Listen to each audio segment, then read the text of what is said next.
Hey, good morning. We're gonna make some peanut butter this morning because we are all out. Normally, I would use a half a container of dry roasted peanuts. I don't have quite a half, but it'll have to do because this morning I tried to have toast with my traditional peanut butter. Nothing in the fridge. So this has sea salt. You can do it unsalted.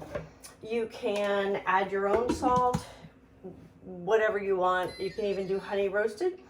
Our deluxe cooking blender has multiple settings on it. You can do smoothies. You can make milk such as rice or almond milk. You can grind, which is what we're going to do today. You can do a custom blend. You could do soups. You can do heated purees. You can do jams and jellies as well as sauces. So what we're going to do is we're going to let it start grinding first, and then we're going to take the top off and we're going to use our tamper. And you'll notice that it has a little stop spot here so you can't get too far down into the blades. And then we're just going to use our scraper to get it all out. So you'll know when to tamper because it will get high-pitched sounding. And you're just going to push the peanuts back down on the side.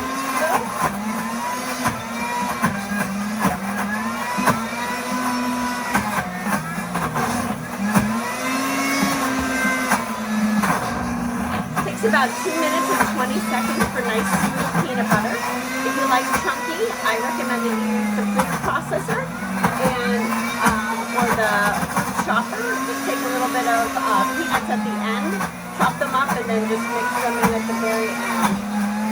You're going to get nice smooth peanut butter.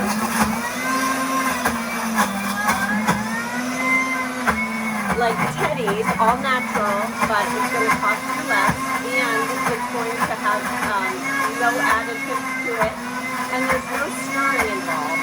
If you're using almonds or cashews, you're going to need to add a little oil, but peanuts have enough oil in them that you do not need to add additional oil.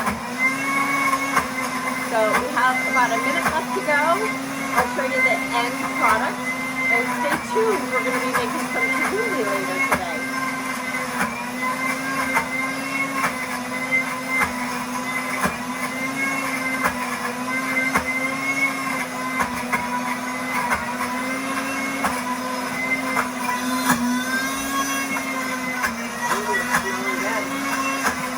Like fresh peanut butter, right? So what's your morning routine? Mine is 2 eggs over medium on marble rye toast, and then I take a piece of marble rye toast and I put homemade peanut butter on it. That's my usual breakfast.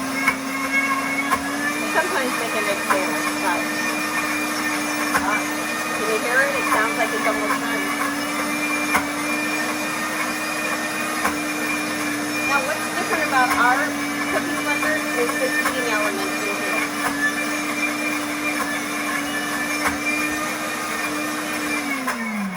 There we go.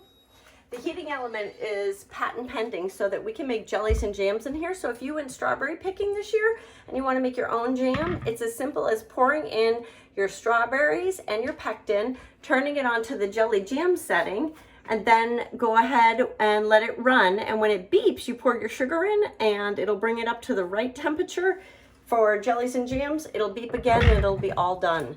So if you'd like to see some recipes for this, just reach out to me and I'd be happy to get them for you. I have a whole cookbook that you can use with your cooking blender. Have a great day and thanks for joining the Reluctant Chef.